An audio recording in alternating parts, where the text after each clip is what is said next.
with a larger diameter, higher quality bearing. We'll get that thing straight in there, and hopefully we'll get some of the noise out of this chain tensioner. All right, let's make a few cuts.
Okay, so this guy measures in at, try this here.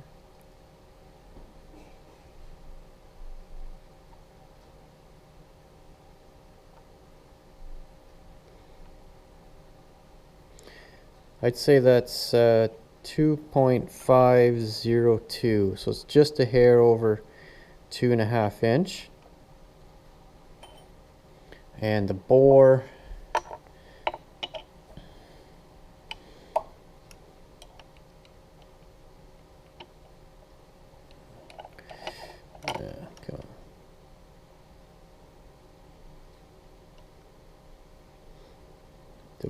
came in at about so that's exactly 2.5. So there's about a 1.5 to about a 2 thou press fit. That's probably pretty decent for this. So what I'll do is I'll heat this guy up, and then this bearing will drop right in. I think that'll be pretty good. Okay.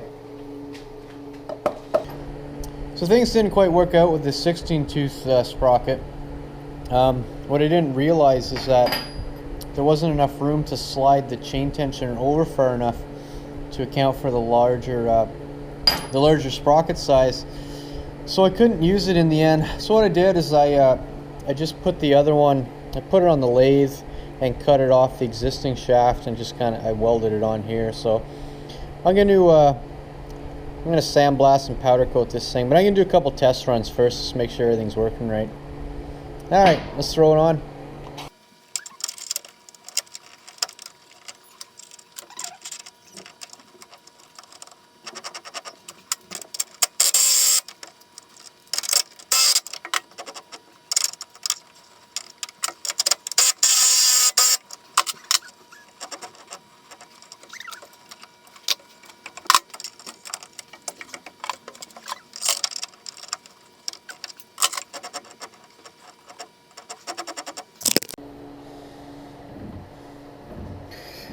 Oh yeah, that seems better. I fired up, you know, everything's turning like you'd expect it.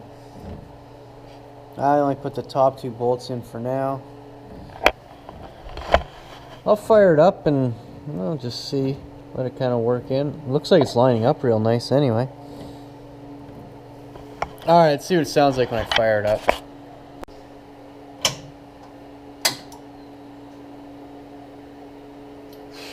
Alright, this thing's in neutral, it's in park. I'm actually going to start it in first gear here. Down.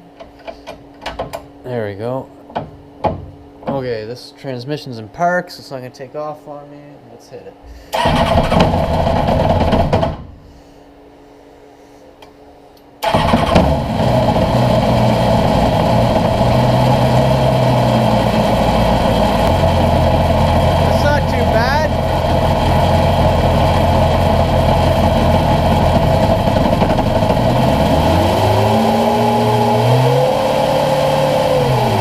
That's not too bad at all. That's a lot better.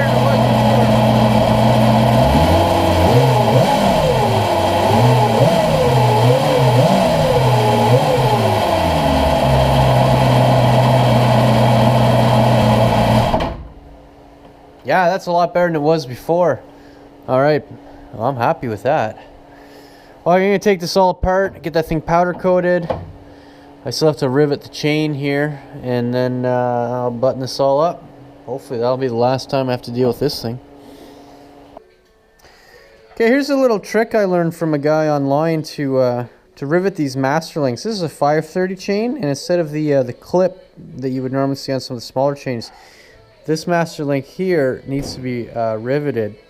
So what he did is he took his kit here for doing brake flares, and you can pop this end off the flaring tool, and then what you do, stick the whole chain in your vise. He used a C-clamp in his video, but I can get a lot more clamping power with this vise.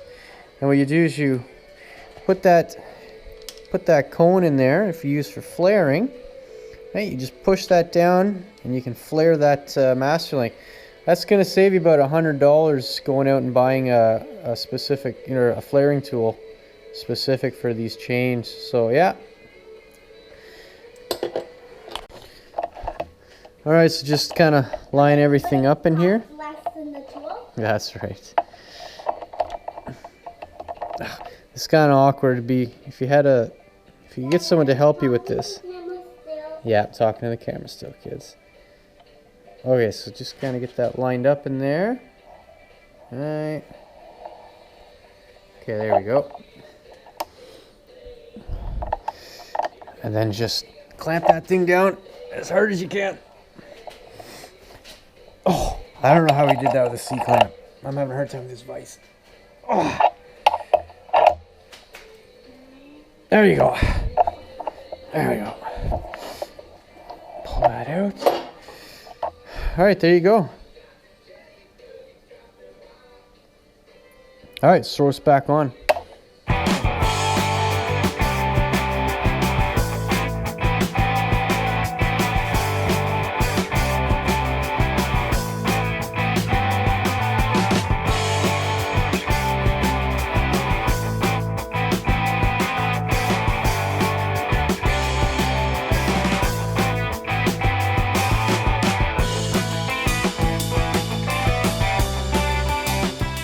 Okay, I have the chain and the tensioner and everything reinstalled here. It's all ready to go. I have the seat back in. It's a pretty nice day, so let's take it for a drive around the block.